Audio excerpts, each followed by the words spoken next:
which is going to be an interesting challenge because I'm not a French speaker and one of the panelists is online. So I'm hoping the people behind me will keep me in order if things go badly wrong. So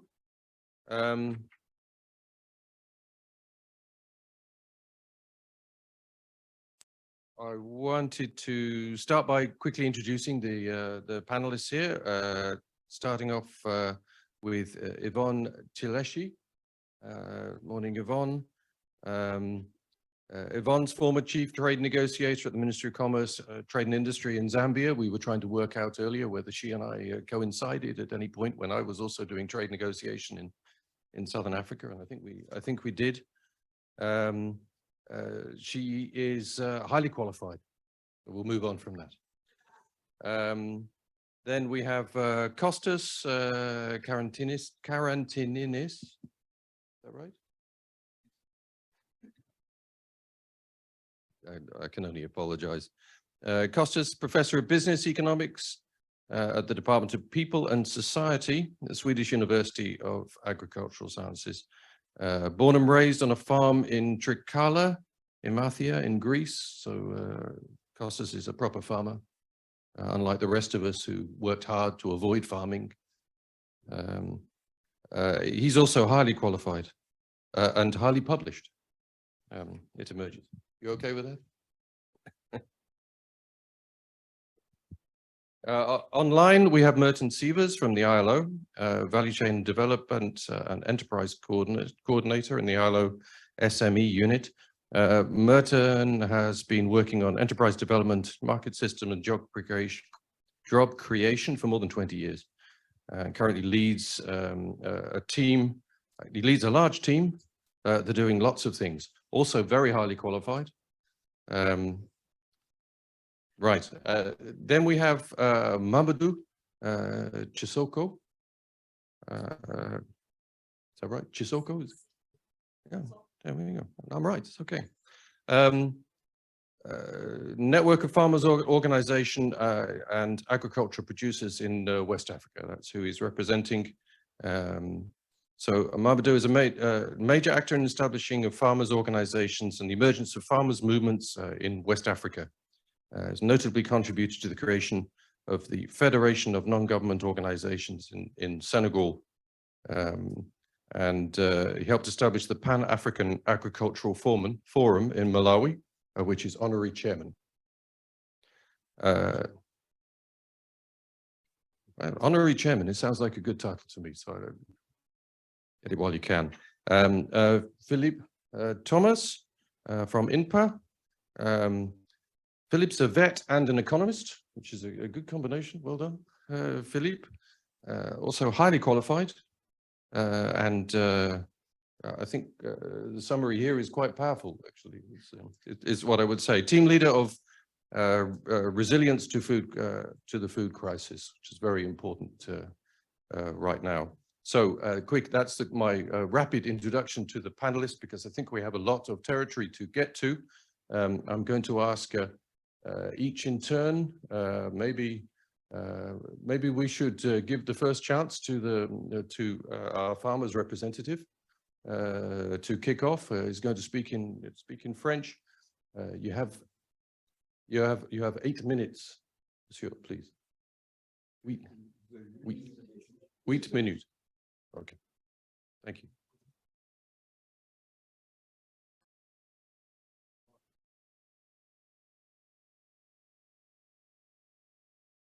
Bonjour donc à tous et merci de m'avoir invité. C'est la première fois que je suis dans un groupe totalement chercheur. C'est un peu inquiétant et effrayant parce que ils sont dans des dynamiques très structurées par rapport à nous qui fonctionnons sur les réalités de la vie. Vous savez, l'agriculture, la famille, c'est le jour au jour, en fonction des questions, on avance, on évolue et c'est une difficulté. Mais j'ai beaucoup appris. Alors, ce que j'ai appris, c'est que votre objectif, c'est pour permettre une gouvernance partagée. C'est aussi la balance des pouvoirs. la régulation des prix borchamps, vous avez touché tous les domaines qui nous concernent, mais vous l'avez touché hors de ce que nous avons comme analyse. Nous partons de la famille, de l'exploitation familiale qui est multidimensionnelle et multifonctionnelle, où on parle en même temps du poisson si on est au bord du fleuve, des légumes si on a le jardin, du mil, du riz, et c'est les mêmes personnes qui discutent de tout ça pour faire de la planification et pour avancer. Alors, vous voyez, quand ici, tout est morcelé, ça pose problème. Et c'est ce gap qu'on n'arrive pas à régler depuis que nous avons commencé à travailler ensemble. Vous semblez dire que vous prenez tout en compte. Nous, on semble dire que vous coupez en morceaux et à la fin, on ne se retrouve pas. C'est très compliqué. On n'arrive pas à parler la même chose ou en tout cas à avancer. Je prends 2 cas. Alors, les chercheurs ne se sont jamais intéressés ou en tout cas n'ont pas encore démontré une volonté pour faire comprendre au monde que le premier secteur privé, c'est nous. On dit toujours secteur privé et petit producteur. Donc nous, on n'est pas secteur privé. C'est important quand tu dis ça. 85% de tous les investissements, c'est nous qui les faisons. Vous êtes d'accord avec ça? 85% de toute la production agricole au Sahel, pour répondre à mon frère de la Hollande hier, ce n'est pas les moyens, c'est les petits producteurs qui nourrissent en tout cas le Sahel. Je ne sais pas dans d'autres parties du monde. Et il faut que cela puisse être pris en compte dans ce que vous faites pour dire que le secteur privé en milieu rural, c'est nous. Et sortez les arguments scientifiques. On vous attend depuis 50 ans. C'est important pour nous parce que ça change les choses. Vous avez parlé de pouvoir. Donc, le pouvoir, vous savez, c'est ça. Les rapports de force, c'est sur ce que chacun représente. Pour faire de la production agricole, j'ai un tableau à présenter. Je ne sais pas si on peut le montrer, madame. Bon, non, ça y est avec lui, dans sa machine. C'est une feuille seulement. Voilà. C'est une feuille. Pour montrer la production, nous avons produit 76 millions de tonnes de céréales en Afrique de l'Ouest Sahel avec le Tchad et la Mauritanie. La campagne qui vient de finir. C'est nous qui avons produit les 85%. Et ce n'est pas moi qui le dis, c'est les chercheurs du RPCA, hein, le réseau de l'information. Et nous obtenons dans le système financier pas plus de 7%. On ne nous accorde pas plus de 7% pour le crédit, etc., parce qu'on dit qu'il y a trop de risques, nous ne sommes pas trop organisés, etc. Vous savez que c'est trop déséquilibré par rapport à l'investissement que nous mettons. Par contre, quand la Banque mondiale ou l'Union européenne ou je ne sais pas qui apporte 5 millions de dollars ou 10 millions pour aider l'agriculture, là, on le marque partout, on le dit partout, on le montre partout. Mais nous qui mettons 85%, on ne le dit pas. Et deuxième élément qui est important, nous sommes toujours en train de produire avec à 100% de risque. Les inondations ne nous empêchent pas de revenir. Les crises ne nous empêchent pas. Nous sommes toujours dans nos champs, derrière nos animaux. Scientifiquement, ça doit être quelque part pour montrer notre efficacité de résilience. Et que c'est nous qui créons tous ces mécanismes. On n'attend pas des chercheurs pour expliquer. Nous les maîtrisons. C'est depuis des milliers d'années que notre vie est régulée par nos systèmes et nous arrivons à faire face à tout ce qui étonne. Il y a des anciens ici. En 1973, quand il y a eu la grande sécheresse au Sahel, on avait dit que cette fois-ci, c'est fini. En 83, la population a doublé et la production a doublé. Ce n'était pas prévisible. Voilà, vous voyez pourquoi les choses ne sont pas faciles. Alors, ce que moi j'attends de vous, c'est d'enlever le secteur privé et les petits producteurs. Mettez-nous secteur privé du monde rural et travaillez pour le démontrer, pour que nous puissions dire qu'effectivement les chercheurs, ça rapporte quelque chose. Oui, parce que pour le moment, vous nous mettez toujours dehors, toujours derrière et ce n'est pas bon. L'autre élément que nous voulons, c'est que nous devons nous rappeler qu'il y a eu la Land Coalition, IFAD, Banque mondiale, FAO. Pendant 20 ans, ils ont travaillé sur le foncier. Où sont les résultats? Il y a eu l'initiative de l'Union africaine sur le foncier. Il y en a parmi vous qui ont travaillé là-dessus. Où sont les résultats? Gros Africa a été créé au World Forum économique. Après, Agra est rentré là-dedans. Où sont les résultats? Et enfin, les guides volontaires, le CSA à la FAO. Jusqu'à quand on doit continuer de faire semblant qu'on innove, qu'on apprend, alors qu'on ne fait que continuer les mêmes choses? Alors moi, j'ai une question. Que cherchez-vous réellement? Vous cherchez quoi? Oui, parce que ça fait 40 ans qu'on a ces questions-là. Vous cherchez quoi? Il faut le dire. Il faut que vous dites objectivement qu'est-ce que vous cherchez. Mais tout cela, quel résultat nous l'avons vu? C'est le land grabbing. On a poussé nos États à démanteler les mécanismes pour donner des terres au secteur privé. Toutes les études, c'est ça. En conclusion, c'est ça que ça a donné. Est-ce que vous croyez que c'est ça que nous, on attendait? Voilà des questions. Est-ce que la recherche peut aussi voir ça? Si vous voulez que nous soyons ensemble dans la gouvernance, et pourtant, pour pouvoir partager le pouvoir, il faut aussi qu'il y ait un peu d'équité dans vos TDR pour pouvoir dire, vous ne pouvez pas aussi travailler contre les peuples. Parce que les banques et les pouvoirs multinationaux, c'est eux qui dominent la recherche. Et nous, nos affaires ne rentrent pas dedans. Voilà nos problèmes. En Afrique, nous constatons aujourd'hui qu'il y a eu un démantèlement de ce qui faisait la fierté des recherches. Je suis au Sénégal. Nous avons des problèmes aujourd'hui pour avoir des bonnes graines de semences de chez moi. On n'arrive pas. Depuis 150 ans, nous faisons l'arachide. Nous sommes à 700 kilos en moyenne par an. Il y a un problème. On nous donne les mêmes engrais. Même engrais 6, 20, 10 pour l'arachide depuis 30 ans. Donc la terre n'a pas évolué.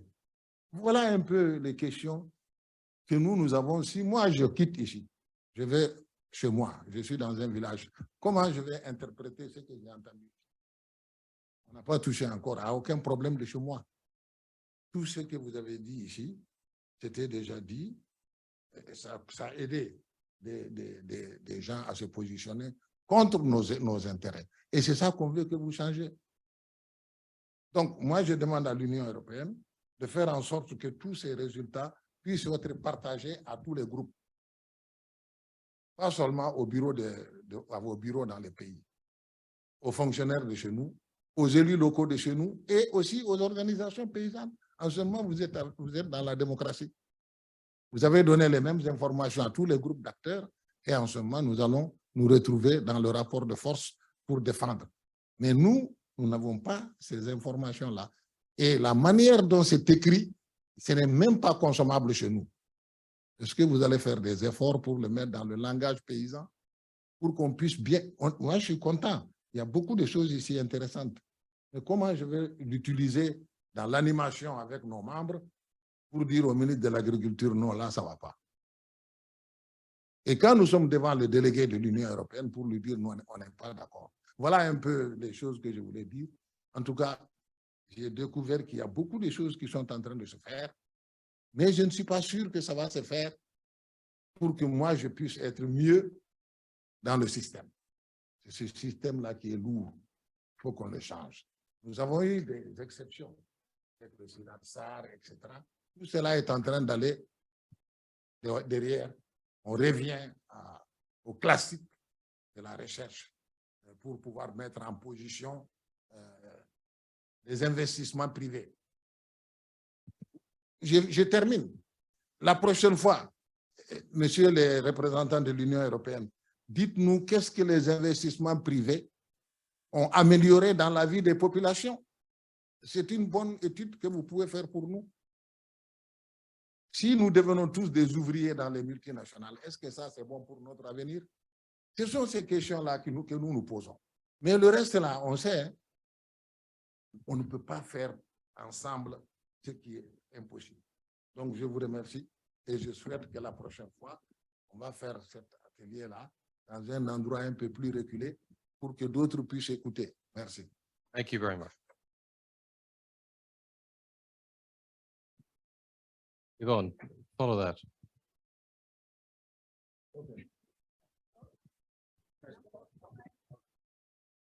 Okay, all right.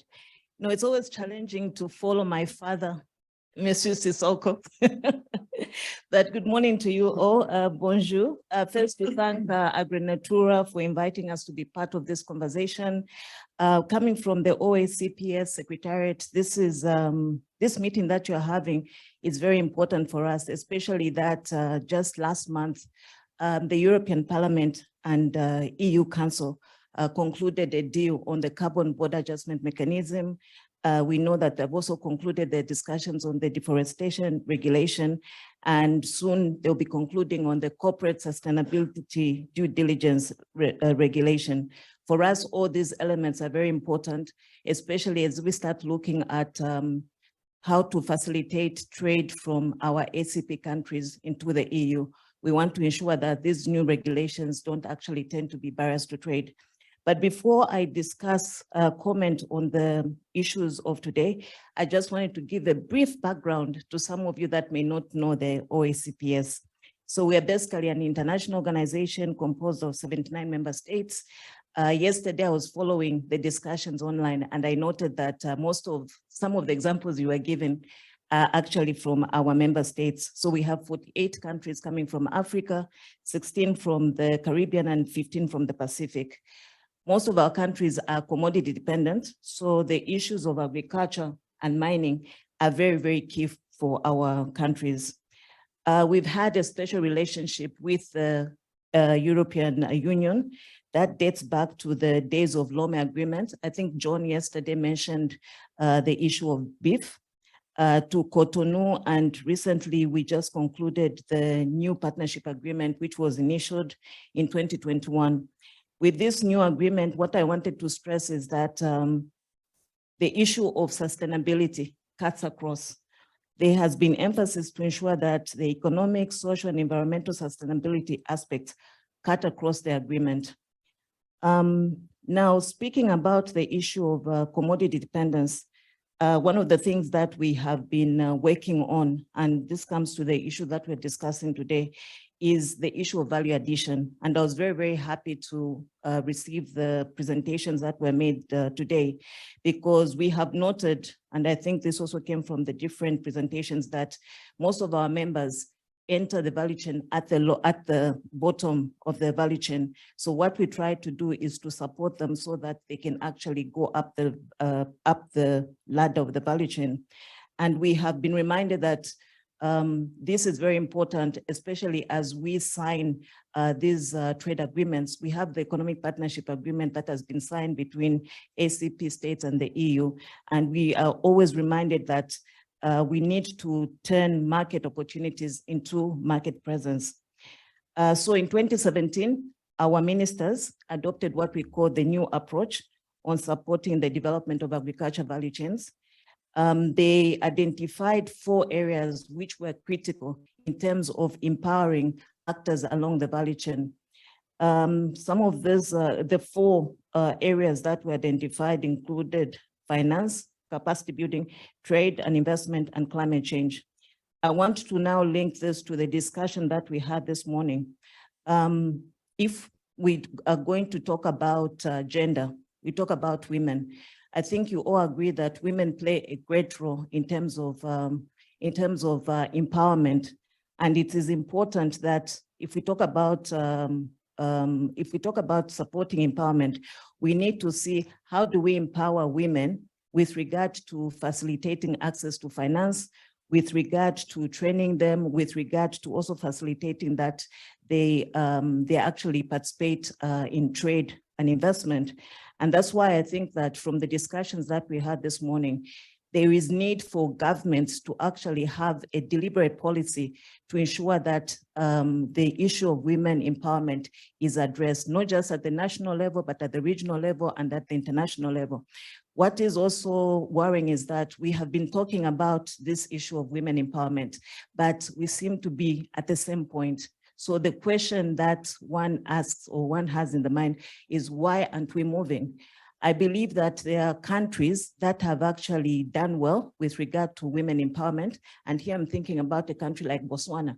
I think it would be worthwhile to find out what is it that they are implementing, what are the ingredients that we can now say, let us spread this to the others, because I think that is an important element.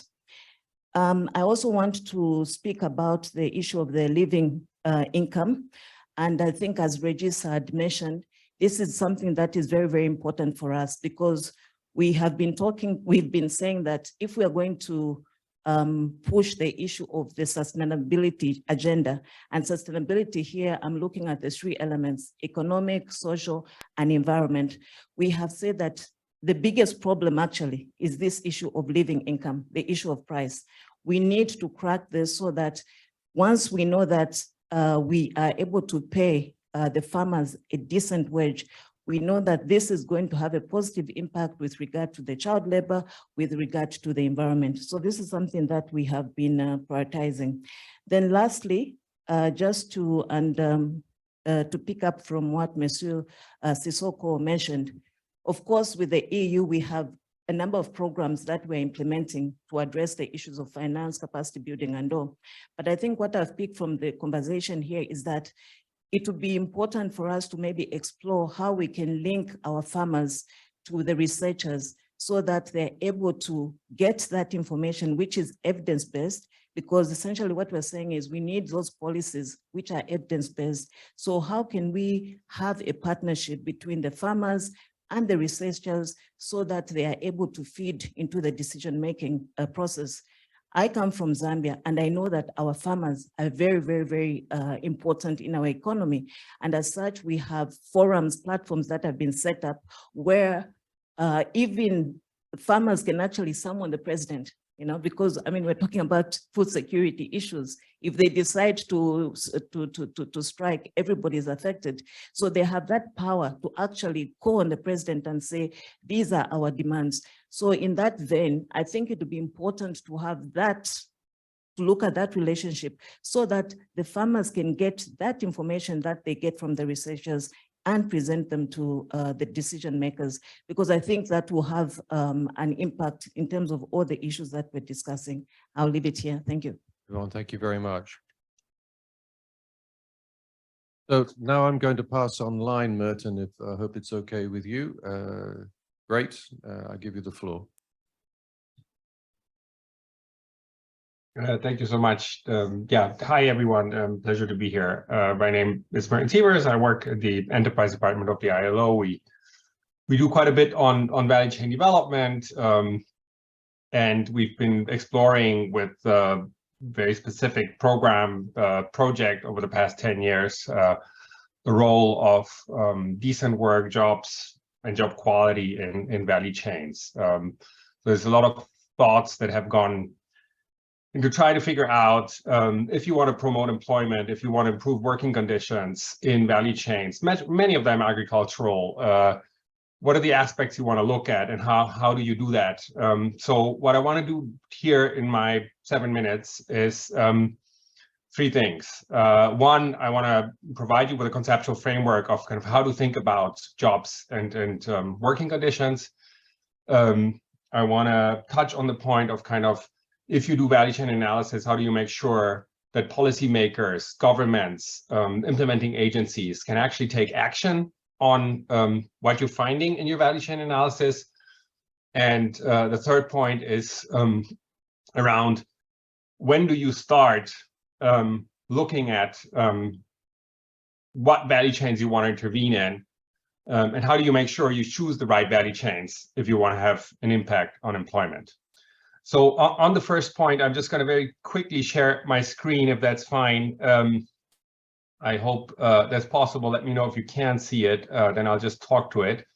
Basically, what I wanted to share with you is a framework as developed by the ILO on what we call decent work deficits. So basically, issues that need to be solved in many cases in agricultural value chains in developing countries, or in any country where kind of the lack of jobs or the lack of quality jobs is an issue.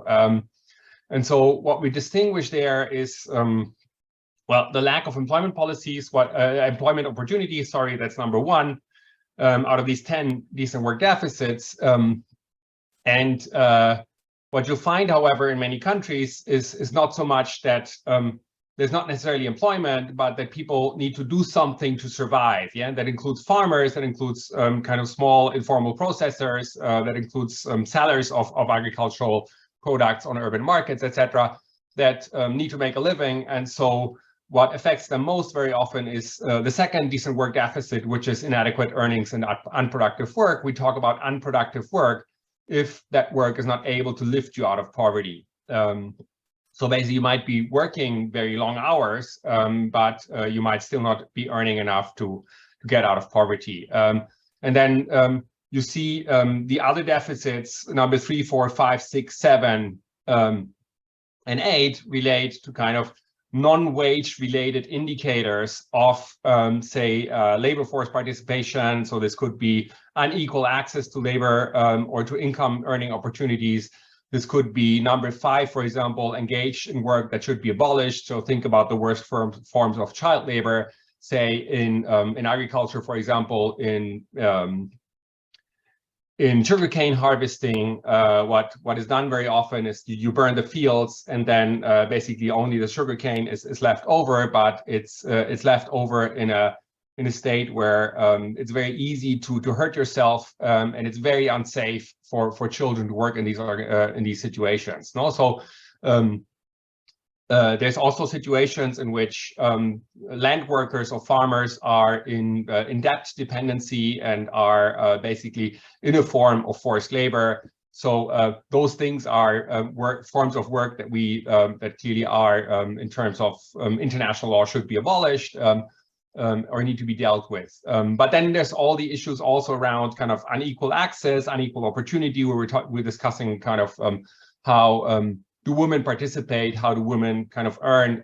So there's often a question of women not earning as much as men can, or not having the access to the right opportunities. This might be related to land tenure, etc. So all I'm saying is that this kind of framework gives you a way of kind of trying to figure out, okay, what do you want to do then when you intervene in those value chains? Yeah, you want to change the number of jobs, or is it actually that you're looking at job quality aspects that where you might really kind of want to increase the income, so what we call productive employment, or you want to work on the non-wage aspects that could be also related to safe working environments, protective equipment, in order to make sure that you have the right occupational safety and health, that you're not using too much chemical spray that might have an impact on your health, but that you use the right amount that is not damaging to the environment, that is not damaging to your health, so that you actually at the same time can improve the productivity of your farm production.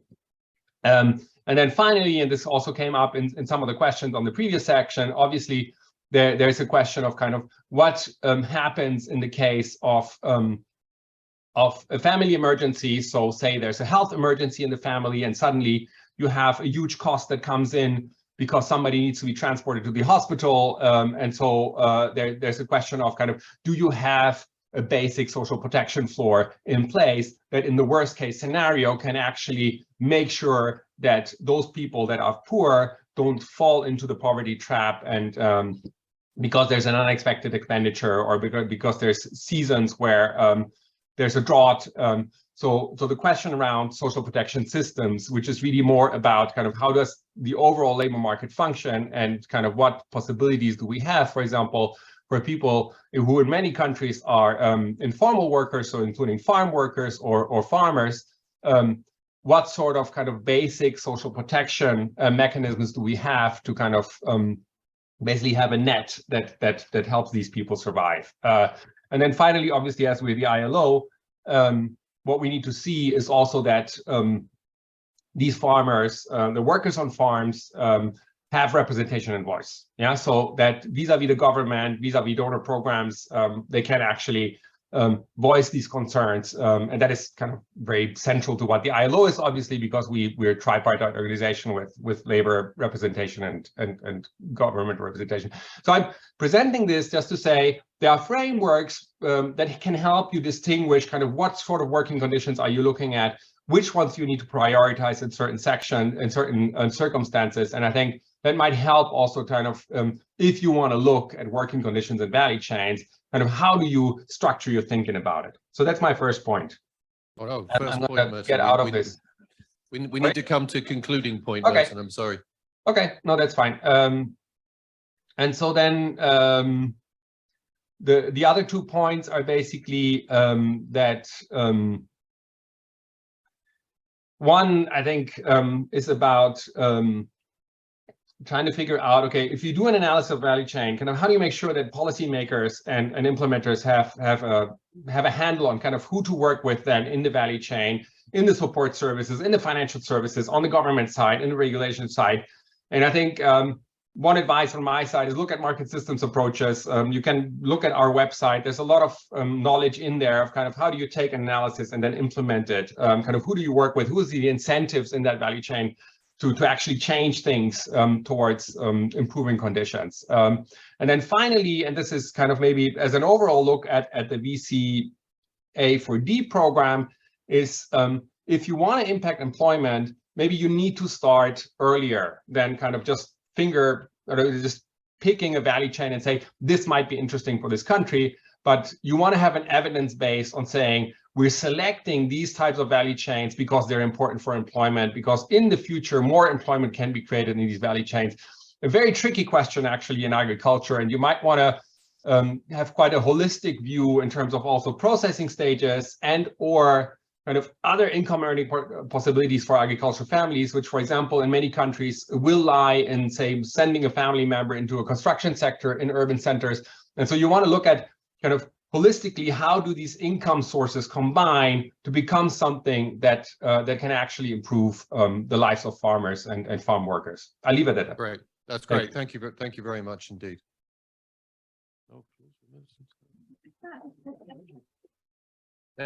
Everybody else got applause, so we need to be we need equity and applause. So, Philippe, would you like to go next? Oh, he wants to go last. Somebody needs to go.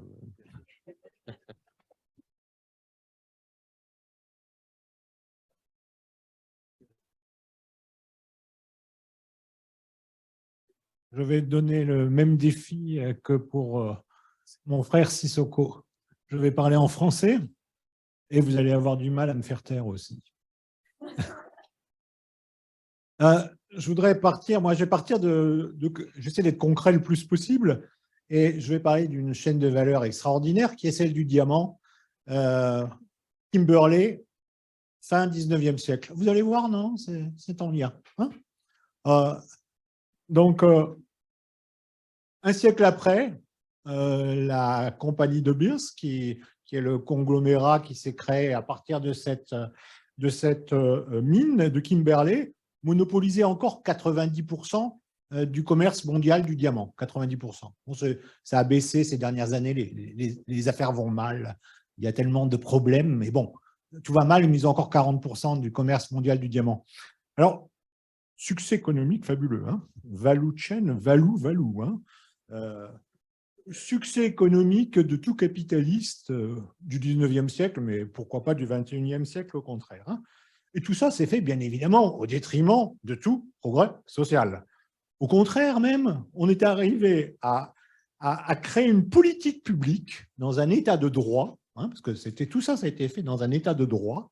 Donc on a créé l'apartheid, on a inventé l'apartheid, une nouvelle forme d'esclavage pour justement valoriser la chaîne de valeur. Donc, Value Chain Analysis, super, magnifique, je pense que les indicateurs sont parfaits. Alors, pour pouvoir, là aussi c'est intéressant parce que vous allez voir, ça rejoint tous nos problèmes que nous avons pu aborder. Le foncier, il y a un problème quand même, c'est qu'il y avait quand même des gens qui étaient là. Bon, il a fallu expliquer s'accaparer les terres, hein. Puis après, ben, il fallait quand même les faire travailler les gens pour aller au fond des trous. Ben, et c'était marrant parce que les gens qui habitaient là, ils vivaient l'agriculture-élevage, ils ne voyaient pas tellement l'intérêt d'aller creuser dans les trous pour rien, quoi. Bon, comme le capitalisme est intelligent, on a trouvé les moyens de mettre des taxes diverses et variées. Et puis, petit à petit, ben, ils ne pouvaient plus vivre de leurs terres. Alors, on les a parqués. Il y avait des réserves pour les indigènes. Et puis, ben, dans ces réserves-là, ben, forcément surexploitation, parce qu'ils n'avaient pas de ressources suffisantes. Et donc, après, ben, ils étaient bien obligés de vendre leur force de travail pour vivre. Donc, magnifique. Donc là, on a pu les enfermer dans les compounds. Puis après, il fallait quand même les sécuriser, hein, parce que le vol des diamants, etc. Donc, on a pu mettre des barrières. Puis après, ben, on a mis des lois. Donc après, ben, forcément, ils étaient noirs. C'était bizarre, mais ils étaient noirs. Bon, alors donc c'est devenu une catégorie à part. Et voilà, l'apartheid est né. Et la chaîne de valeur fonctionne très bien. Alors, on n'est pas toujours dans la caricature de Kimberley, mais par contre, on retrouve tous les fondamentaux. Tous les fondamentaux sont là, c'est-à-dire que forcément, c'est une relation de pouvoir par rapport à, par exemple, à l'accès au foncier, par rapport à l'accès aux capitaux, à la connaissance. Et toutes les études qu'on a montrées le prouvent bien. Donc, bien évidemment, il n'y a pas besoin de rappeler que les femmes ont rarement accès au foncier, même quand elles l'ont dans la législation, dans la pratique, ce n'est pas le cas. Je ne parle pas des peuples indigènes, on pourrait aussi en parler longtemps. Alors là, je vais me faire tuer si je continue là-dedans. Simplement, je pense que ça nous permet de répondre à un certain nombre de questions, déjà en disant que la première chose, c'est que l'analyse économique standard n'intègre pas l'analyse sociale. Et c'est la même chose pour l'analyse environnementale. Pourquoi? Parce que l'analyse économique, elle est sur la chaîne de valeur, c'est la chaîne de valeur, le profit, hein. On ne parle que de la valeur économique. On ne parle pas de la valeur sociale ou de la valeur environnementale, c'est-à-dire la production ou la destruction de biens publics globaux. Donc là, le bien, c'est une valeur aussi. Mais comme c'est global et public, on ne l'intègre pas. Alors, bien évidemment, et là aussi, hein, au niveau individuel, il est toujours plus profitable de ne pas intégrer les coûts globaux. Qu'ils soient sociaux ou environnementaux, quand c'est possible. Si je peux exploiter l'autre, hein, comme on le dit, le capitalisme, c'est l'exploitation de l'homme par l'homme, et le communisme, c'est l'inverse. Bon, on est d'accord. Donc, il vaut toujours mieux, par exemple, dans le Sahel, je pense qu'il est plus intéressant d'investir dans un fusil pour voler du bétail que de s'amuser à pousser le bétail pendant des années voilà. Donc, peut-être que la chaîne de valeur élevage, c'est le fusil comme input plus que le reste. Et je pense que c'est toute la force de notre outil VCA4D de bien intégrer les trois dimensions, les trois types de valeurs pour appréhender la durabilité, les forces et les faiblesses d'une chaîne de valeurs donnée. Et c'est là-dessus que je voudrais faire une première recommandation, j'en aurai trois. La première recommandation, c'est de dire arrêtons de parler de chaîne de valeurs. Ce n'est pas value chain, c'est values chain. Ce sont les chaînes, la chaîne des valeurs. Si le jour où on commence à parler de la chaîne des valeurs et non plus la chaîne de valeurs, là on va parler des choses dont nous parlait Sissoko, c'est-à-dire qu'on va s'occuper de quoi, qu'est-ce que bouffent les gens, des questions sociales, des questions environnementales, des questions du système et non pas de la seule valeur économique. Et je pense que, et en fait l'économie, que l'économie n'est pas une valeur en tant que telle. Alors ensuite, la question c'est quand même Pourquoi aussi les opérateurs publics et privés? Je vois que vous regardez l'heure, mais mon propos est passionnant, donc vous me pardonnerez. Pourquoi est-ce que le secteur privé ou le secteur public voudrait prendre en compte les inégalités? Quel est son intérêt à prendre en compte les inégalités? Donc là, mon frère Sissoko, il dit non, il n'en a rien à foutre. Alors moi, je dirais que là, je ne suis pas tout à fait d'accord avec vous, Mamadou, parce que les situations de monopole ou de cartel sont suboptimales économiquement. Donc, on a la concentration, ça empêche la concurrence, ça empêche l'innovation, etc. C'est pour ça aussi que l'esclavage sur le coton, etc., ça a empêché toute innovation économique, de mécanisation ou autre. Bon, on ne va pas rentrer là-dedans, c'est assez connu en termes de la rente monopolistique.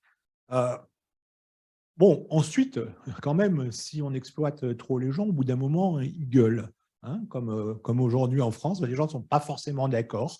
Donc, toute l'histoire de nos civilisations, je sais qu'il reste 2 minutes, c'est quand même des révolutions quand les droits ne sont pas octroyés. Donc, bien évidemment, si on ne veut pas que tout saute, on a intérêt à s'occuper quand même des populations, voir les conflits agriculteurs-éleveurs, etc. Voilà. Ensuite, on a besoin d'une classe moyenne, parce que c'est ça qui tire l'économie, etc., etc. Et c'est vrai aussi pour les transferts sociaux. Alors, la question, c'est bien de savoir par rapport à la valorisation des valeurs de la chaîne, je ne sais pas de quelle chaîne, la chaîne des valeurs, donc, on est à avoir besoin de mécanismes de contre-pouvoir, d'être capable d'avoir une régulation, parce qu'il n'y a pas de main invisible du marché qui permet l'équilibre général. Ça fait des siècles que les chercheurs dans l'économie essayent de le trouver. On sait maintenant que l'équilibre n'est jamais là. Alors, là, on arrive aux questions, quelque part, de fond. C'est qui finance quoi? Comment se fait la répartition de la chaîne de valeur? Comment est-ce qu'on intègre ces coûts globaux, ces coûts environnementaux, ces coûts sociaux? Comment est-ce qu'on finance les fonctions critiques? Parce que dans les analyses des chaînes de valeur, on ne parle jamais du financement des fonctions critiques, c'est-à-dire des biens publics globaux. C'est par exemple que ce soit la recherche, je pense que ça vous intéresse quand même de voir comment on finance la recherche, comment on finance la formation professionnelle, l'encadrement, les infrastructures publiques, etc., etc. Donc là aussi, on est avec cette nécessité d'avoir à la fois des politiques publiques qui sont censées permettre l'égalité des chances et aussi, bien évidemment, le financement de ces politiques publiques. Alors, bien évidemment, et on le sait, pas mal des États n'ont pas les capacités à financer les politiques qu'ils mettent en place.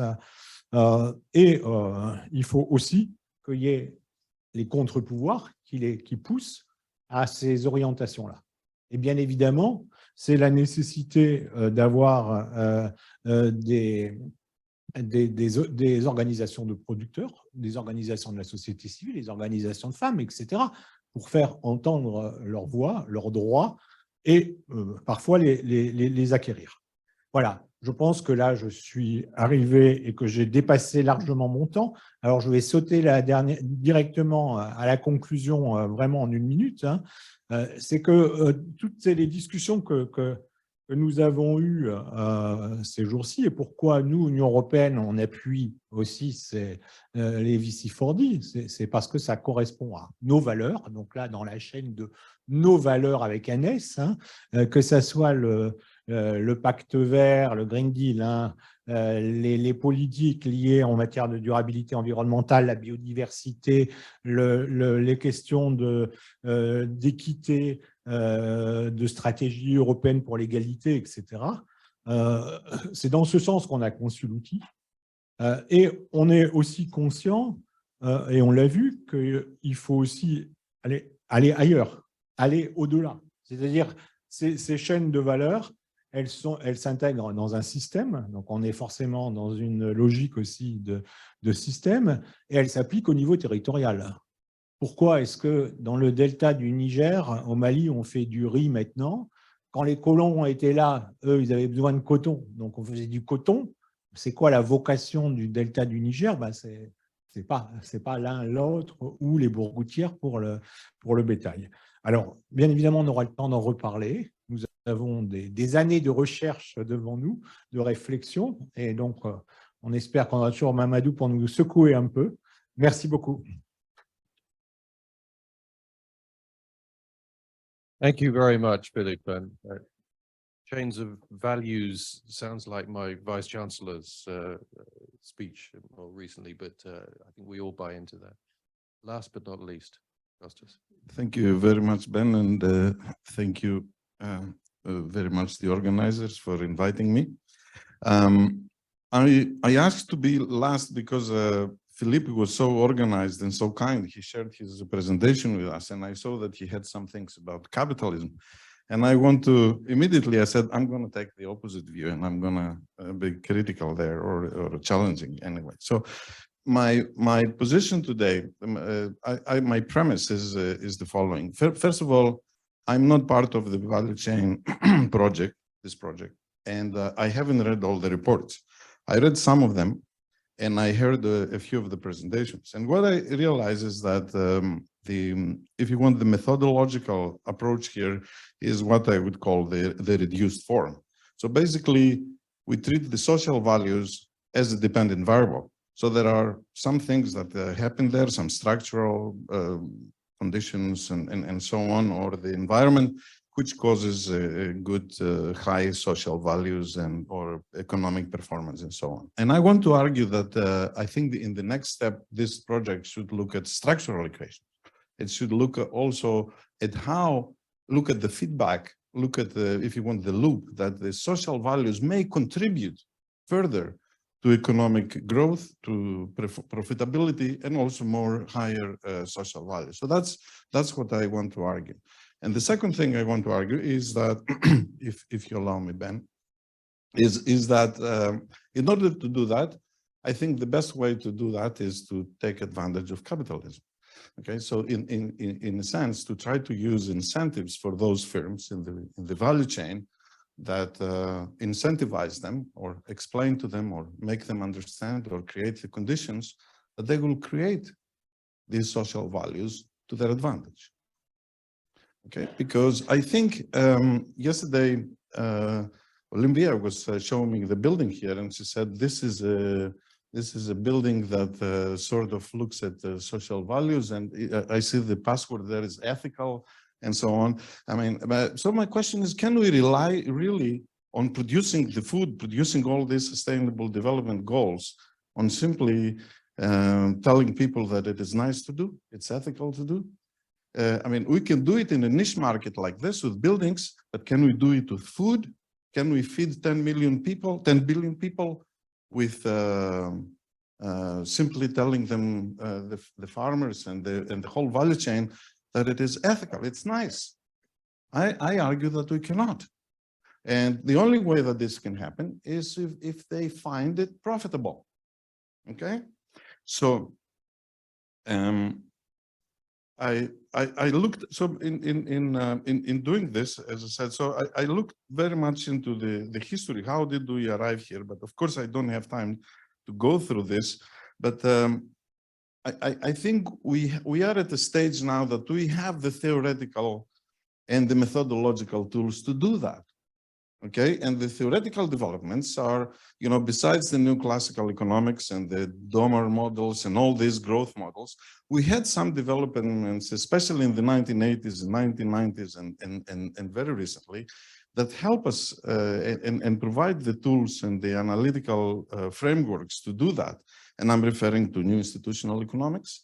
Okay, and to me, this is there is one contribution, one book, if you want, that really affected my thinking, and that is the Why Nations Fail of Acemoglu and Robinson, which basically they say it's not productivity only, it's not technology, it's not capital, it's not natural resources, it's not proximity to ports and so on that makes countries rich. It is institutions. If nations create inclusive institutions instead of extracting institutions, then you have growth. Okay, and they prove it with hundreds of case studies and analysis. And then I think, so that's one thing we should not lose sight of, institutions. And the other thing is that we had developments on the social side, and there are two, I think, that are very important that could be useful for our analysis. One is the concept of embeddedness. Okay, so in 1985, Granovetter showed us as it's not just institutions that the institution will say, but it is also social environment. Transactions are socially embedded. Okay, so you cannot analyze transactions without embeddedness, without analyzing their social construct. So therefore, it's the social construct that affects the performance of the economic system and the transactions. So we reversing the causality that I said before. And the other, of course, is something that I heard it several times is this presentation. That's the concept of social capital. Okay, it is that, you know, the cognitive and also the values and the reciprocity of individuals and firms that create that. So just to make Ben happy, I'm going to skip a lot of the things that I was going to talk about. And I'm going to just finalize what I want to say. So the final contribution that I think is important and is related to this capitalism is, again, the contribution of Porter. We started with Porter, value chain. We still have Porter. We cannot get rid of Porter. You know, in 2020, I think he just published, in 2010, 15, he published all this about the shared value and stakeholder capitalism and so on. So basically what Porter says, don't be stupid, he said to capitalist firm. Don't ignore what you can do to the society. The more you do to the society, if you do it smart, it's profitable for you. That's what basically he argued. You know, so that was a big step forward from his 1980s, you know, the value chain and the strategy and all that, basically what you have to do is you have to maximize your profit. You look at the environment. But here he says, if you do it smartly, if you choose what social values you do in which parts of the economy and the society, that will be profitable for you. And I think that is very important for us. I mean, this project it has a D there, it has development, right? So for development, we cannot ignore the incentives and the profitability of the actors in the value chain. And here is my I didn't finish, Ben, I cheated. Okay, so I have 4 items in the agenda. That's my suggestion. Okay, so the first is, I think in the next steps, I mean, I can say that I'm an outsider, so I can say whatever I want. So what I suggest is, first of all, I think we should, and I put also myself there as a researcher, I think we should really establish and prove the theoretical relationship between social environment and economic performance. We haven't done that properly. The second is, I think we have to empirically test that. So we are convincing. And the third is, we have to be normative. So we have to develop strategies for the firm, how they have to do it, and policies. And finally, we cannot do this just think that we're going to create these social values or put that, but we have to see it in a more holistic way and include the institutional aspects and the political economy together with it. And that's, Ben, thank you for your generosity. Well done.